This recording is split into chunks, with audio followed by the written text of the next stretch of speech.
Muling binigyang diin ng administrasyon ni Pangulong Ferdinand R. Marcos Jr. ang adhikain na gamitin ng tama at maayos ang pera ng taong bayan.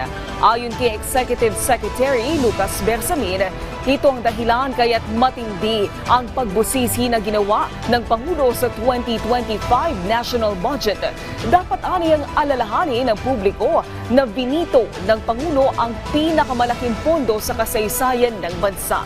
Binigyan din ni Bersamin na si Pangulong Marcos Jr. din ang kauna-unahang Pangulo na personal na inisa-isa at tinanggal ang mga hindi mahalagang proyekto sa national budget at inilipat ang pondo sa mas mahalagang proyekto.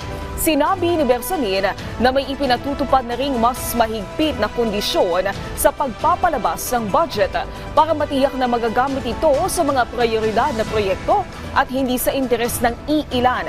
Tiniyak ni Bersamin na alinsunod sa kautusan ng Pangulo ang gagawing transparent na pagpapalabas ng pondo na naaayon sa batas at maayos na pamamahala